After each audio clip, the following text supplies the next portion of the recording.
On 7th January, the Luzon invasion convoy can be seen below as B-24s of the Morotai-based 307th Bomber Group rendezvous and then head for a strike on Nielsen Field just south of Manila.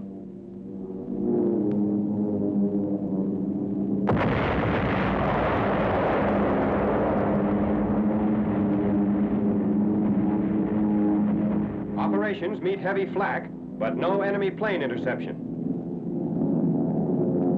Nichols Field, also south of Manila.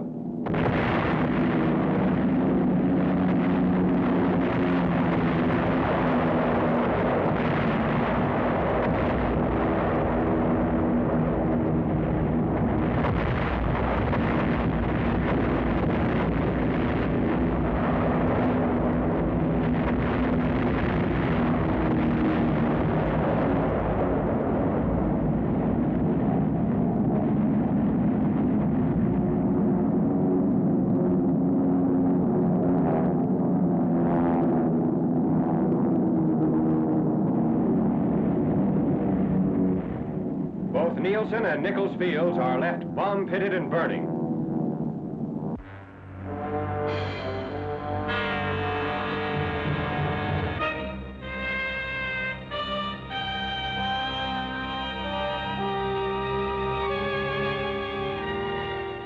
On 20th December, Admiral Lord Louis Mountbatten arrives at Buthodong, Burma to inspect a task force. The unit is preparing to move against Akyab Island, important seaport city and key anchor of the Burma front.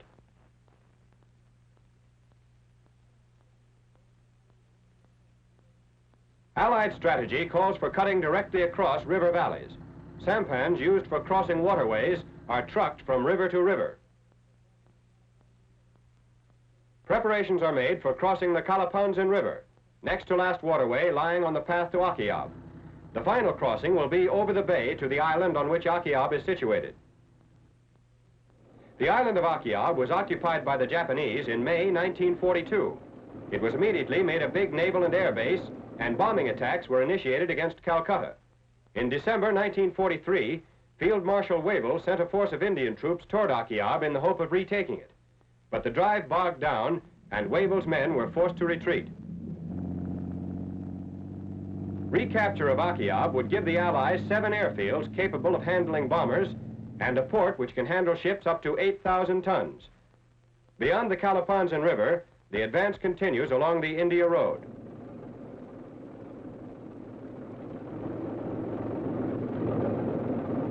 At Foul Point on the Mayu River, troops assemble in invasion craft for landing on Akyab.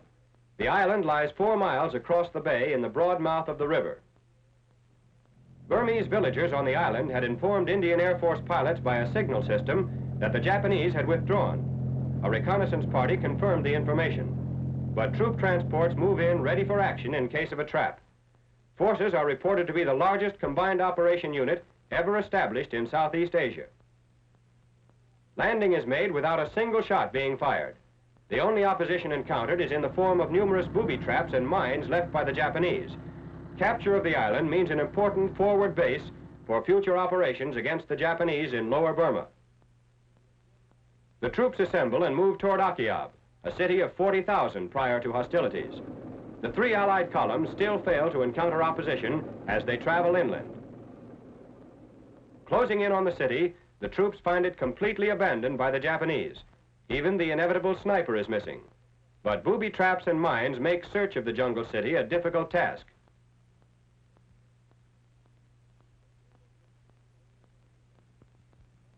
A single Jap is the only captive taken. Apparently a straggler, he was picked up on the march toward the city. Seizure of Akyab will free several divisions of Allied troops for the push on Rangoon, for it will permit the British to defend the whole area west of the Burma coastal range with small forces. As soon as the occupation of the island is complete, British officers call a meeting of native chiefs and give them instruction and regulations necessary for military security. To the northeast, in the hills of central Burma, clearing the way through to China, are American troops of the Mars Task Force. Under Brigadier General John S. Willey, they are closing in on enemy forces less than 20 miles below Namkham, a Ledo-Burma road juncture.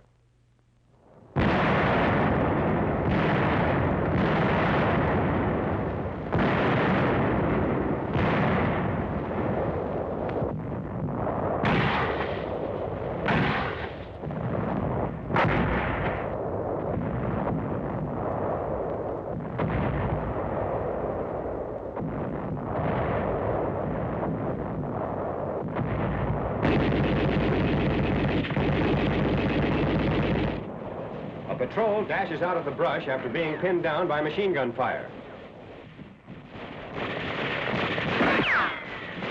The wounded man is a lieutenant who led the patrol which infiltrated the enemy lines to locate the firing position.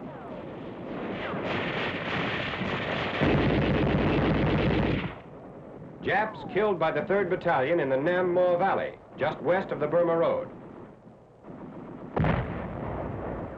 Meanwhile, Chinese troops are neutralizing remaining strongholds, barring Allied use of the Ledo-Burma route into Yunnan province.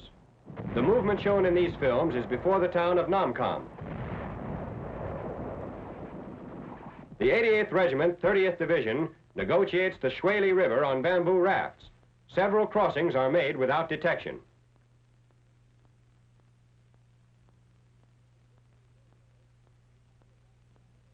On 15 January, Nam Kam is occupied by the 30th Division. Troops inspect a Burmese temple, largest in the area.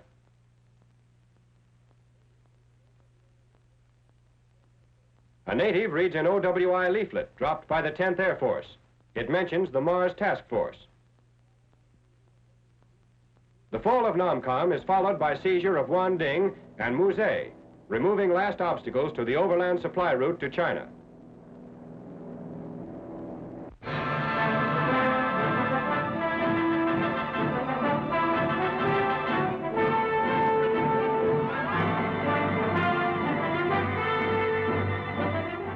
At Ledo in Assam, India, ceremonies are held incident to the departure of the first truck convoy over the road through Burma and into China. Lieutenant General Daniel I. Sultan arrives to give official recognition to the opening of the Ledo Road by Brigadier General Lewis A. Pick. General Sultan, the Ledo Road's open. We have a convoy formed. I'd like your permission to take it through to China. Pick, I commend you and the officers and men who have worked with you and for you on a tremendous engineering achievement. This Ledo Road is truly a new lifeline to China. The equipment and supplies which you are taking over will be most welcome by our allies. We expect many more such convoys to follow. Thank you, sir. On your way. Good luck and God bless you. Wind them up, Mullet. Yes.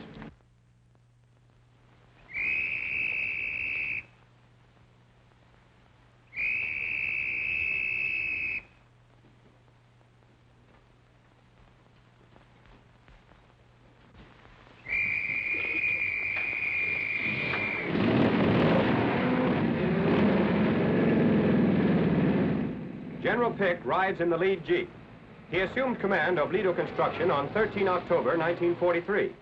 During 10 months prior to that date, only 42 miles of road had been constructed. General Pick began his engineering operation with these words: "The Ledo Road is going to be built. Mud and rain and malaria be damned." On 12 January 1945, trucks loaded with war supplies negotiate the all-weather road from Ledo to Michinaw, including a 2-mile board section elevated on piling. The run to Michinaw is 262 miles.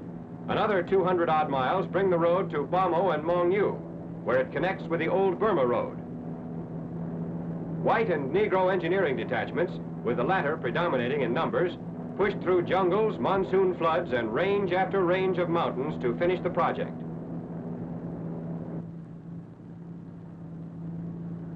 The 566-mile Burma Road, winding across the mountains to Kunming, had been sealed tight since April 1942. It was virtually reconstructed while Allied forces were routing the Japanese from the area. Today, the combined Ledo-Burma highways are known as the Stillwell Road.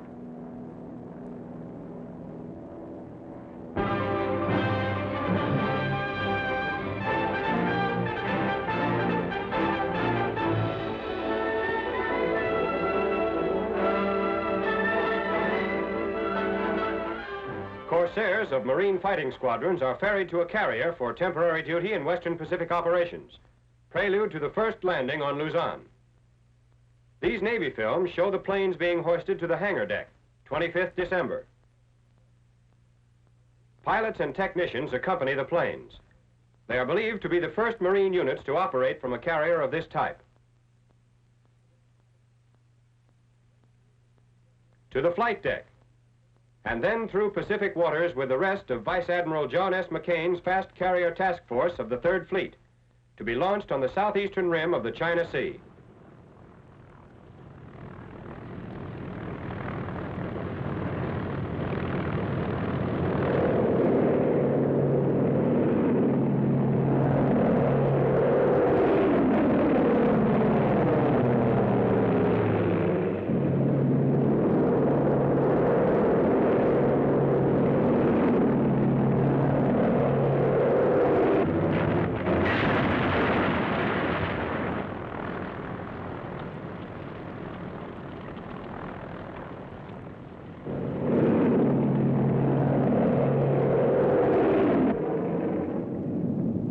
Objective, Formosa, main southern anchor of the Japanese inner defense line. Kagi and Ako airstrips are bombed 3rd and 4th January.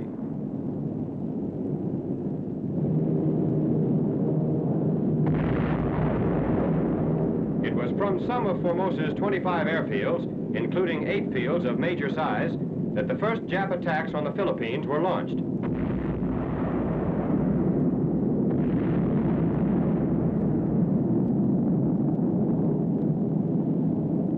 Planes returned to their carriers. Simultaneous with the Formosa operations was a strike against Okinawa in the Ryukyus by elements of the same fleet. In addition to a number of ships sunk and damaged, 111 planes were destroyed, 220 damaged. Damage was also done to ground installations.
Crash takeoffs and landings represent a few incidents chosen from the long pictorial record of normal operations. Our losses on this carrier sweep, 34 aircraft, 17 of which were lost in combat.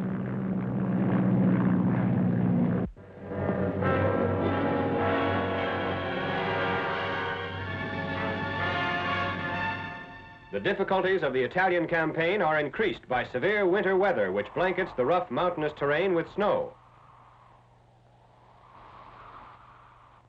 Armored vehicles move cautiously forward over icy roads. After the first heavy snowfall of winter, these tanks of the 13th Corps were delayed 3 days trying to reach their destination over virtually impassable roads.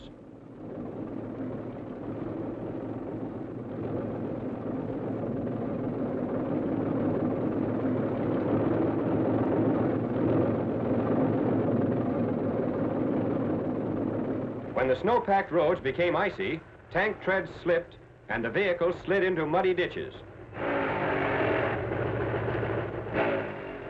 Road movement proving too slow and hazardous, the tanks were driven cross-country safely to their destination.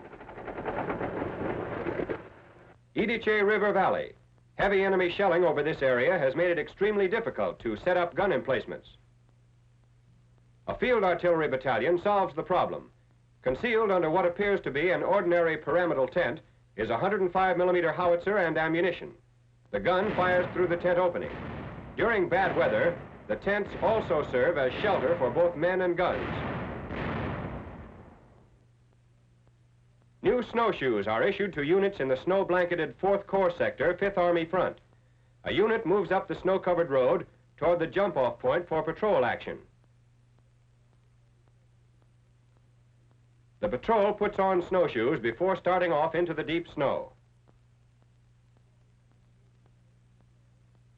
The patrol can now move easily up the trail and out into the open country, unimpeded by the heaped-up drifts.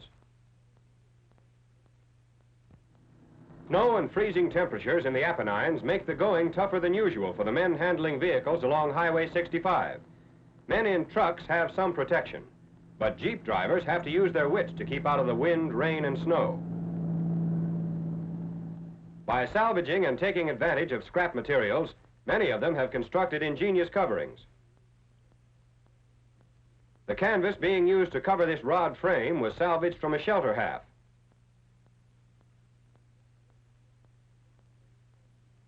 Scrap wood was saved up to make a frame for a completely enclosed body job. The top is salvaged canvas, stretched tight and nailed to the frame. Pressed wood makes a very neat rear. Even windows of plexiglass salvaged from wrecked airplanes can be put in. Utility as well as protection. A door that can easily be taken off when the windshield must be let down in areas a mile or two from the front. The novel feature about this neat design is that the top has been made so it can be removed in one piece.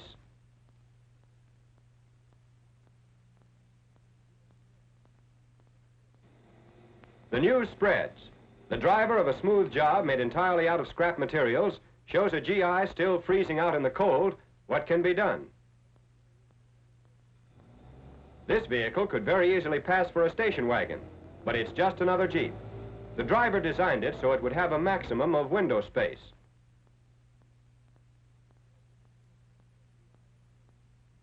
Here's a prime example of GI ingenuity. Homemade windows with no draft ventilation.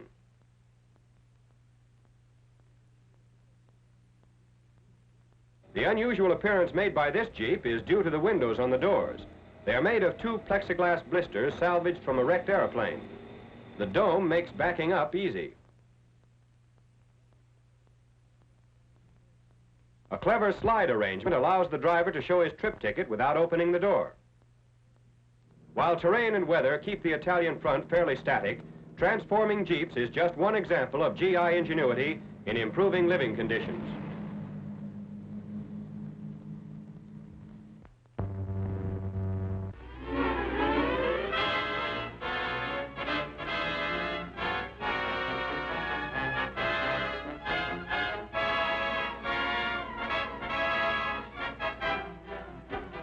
Blizzard on the Western Front during the final stages of the Battle of the Bulge. Roads radiating out of Eupen, Belgium, and southward toward Malmedy and Stabilo are blanketed by 4 to 5 feet of snow. Shovel brigades strive to keep a lane clear, but high winds pile up new drifts.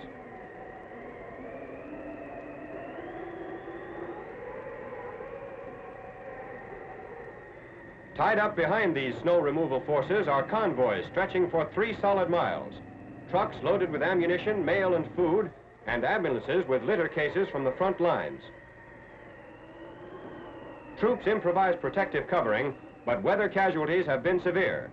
As the blizzard lifts, a snowplow works along the highway. These adverse conditions consistently hampered operations flattening the bulge. The Belgian town of Sterpenyi is shelled by the 3rd Armored Division. Sterpenyi is 11 miles below Saint-Vite, last major enemy-held road junction. Several American soldiers are thrown from their truck by a shell burst. The driver is unhurt and rushes off to get first aid for the injured. A Jeep brings in the medical crew.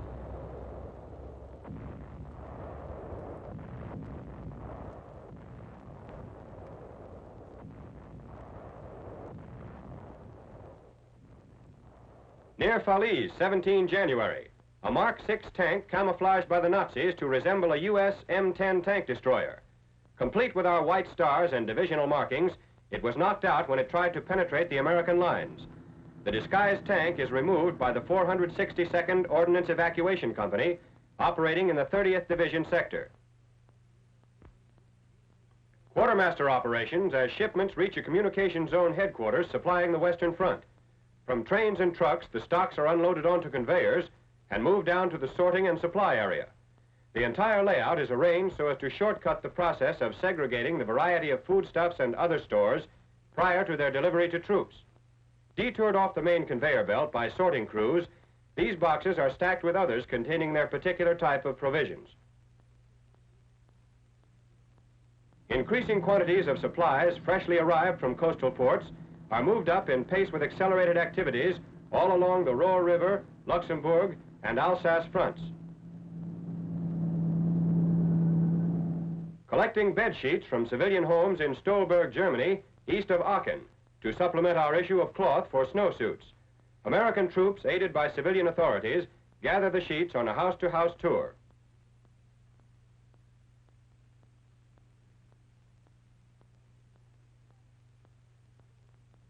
The collection is carried through in orderly fashion.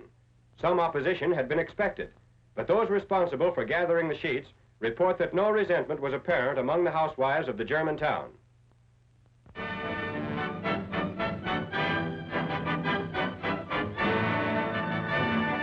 Shower time for battle-begrimed GIs southwest of Saarbrücken, Germany. A pump siphons water from a stream on the 3rd Army front, while a diesel engine gives the water a temperature of 104 degrees, heating 32 gallons a minute. Clean clothes go with every GI scrub down, so sound off on your size. Socks, drawers, underwear. All of these and hot water are furnished by a fumigating and bath company. Added cold weather comfort, a heated dressing tent. The bathing unit services around 2,000 men a day. Not only is this service a relief to men who haven't cleaned up in weeks, but also when men are headed for battle, showers help lessen the danger of infection from wounds. To the shower tent, a hotel luxury to GIs who have been using an empty gasoline can with holes in the bottom. Allotted time for each man, 8 minutes. Back to the dressing tent, clean and refreshed. Quartermaster has duplicated scenes like these on every American battlefront. Dirty clothes go to the laundry, another item that keeps men of the fumigating and bath company busy 13 hours a day.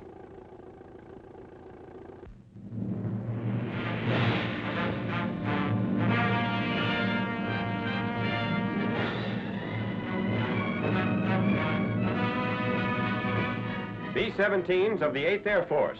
Target, Berlin. Heavy flak greets the flying fortresses as they approach the city for this year-end attack on the Nazi capital.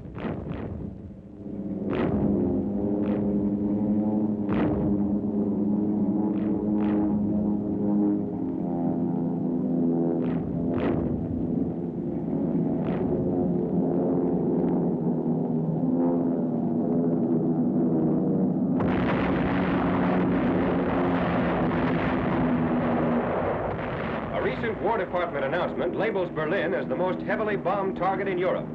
The British Air Ministry reports that the total weight of explosives dropped on Berlin and its suburbs since the beginning of the war is about 62,000 tons.